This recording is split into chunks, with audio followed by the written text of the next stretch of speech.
When you're starting your home buying journey, you need to choose your team. You are hiring your team to best represent you, to best fit your needs and how you choose to go through this process. Not only do you need to hire your own loan officer, which I work with over 200 lenders, but you need to hire your own real estate agent. You need to hire your own closing agent, whether that be attorney or title. Every single part of this team is your choice. Now, a lot of times the big question is, where do I start? Do I start with a loan officer or do I start with a realtor? Realtors are going to say realtors, loan officers are going to say loan officers, but I have a reason why you should choose one first versus the other.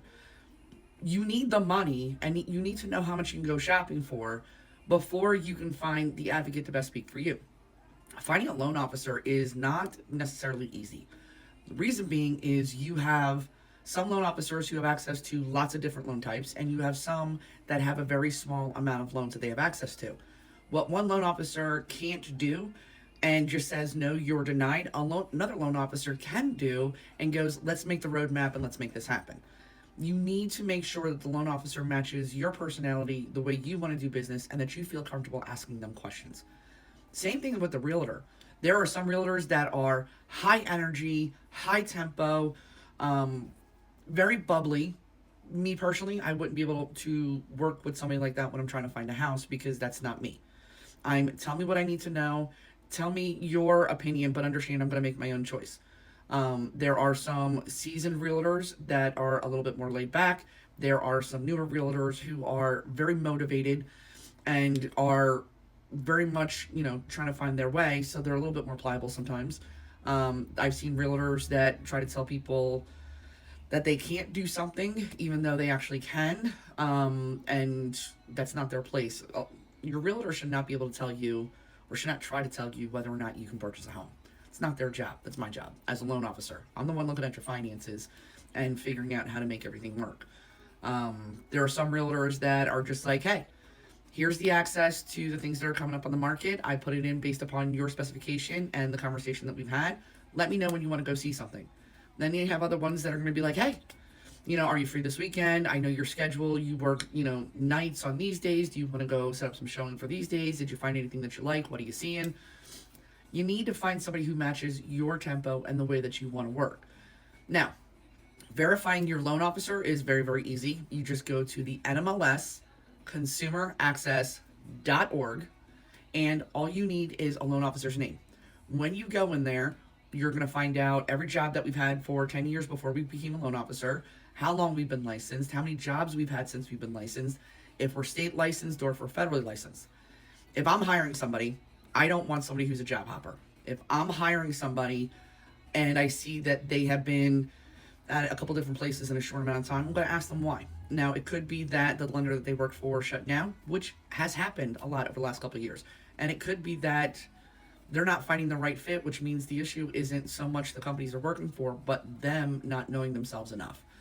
You want to know if they're federal license versus state license, because state license, we have to be experts in those states. That's what a local loan officer is, somebody who's licensed in the state. If they're federally licensed, you want to look for a longer history. You want to find out if they were ever state licensed, and that information is all going to be in there because that's going to give you a better idea if they're actually doing the loan or if they're just taking the application and relaying information. Your title and attorney. You want to ask them, do they require a survey? Do they recommend a survey? Is a survey something that you have to opt into, or is it something that you have to opt out of? Just recently had a client who apparently it's an opt out of, and he should have never been charged for a survey. A survey should have never been ordered. It was a townhouse that was in an HOA community. Surveys can range anywhere between 400, I've seen them as high as 2,500, and everything in between.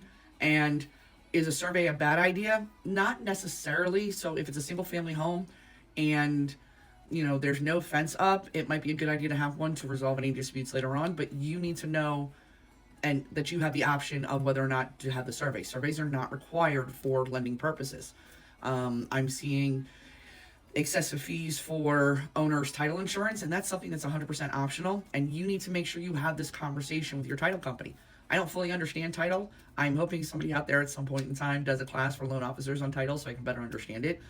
But you want to speak to a couple different loan officers, a couple different realtors, and a couple different title or attorney, depending upon your state and what you prefer.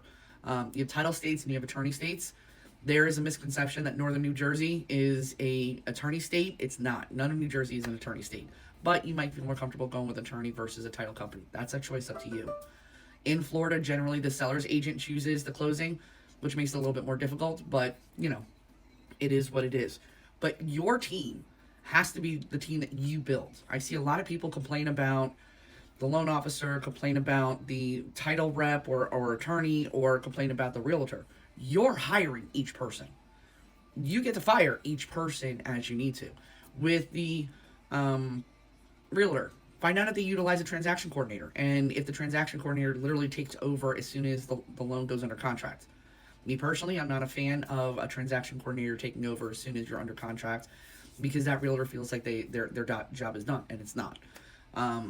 Find out if they charge an admin or a transaction fee. You need to know that, and you need to know that ahead of time. But compare and contrast the different information. You are interviewing your team. Some of us are more knowledgeable and more understanding and more your style than others, and you need it to match. Your team needs to be willing to answer your questions and needs to make you feel comfortable asking them. If you feel uncomfortable asking a question to your loan officer or your realtor, that's a red flag.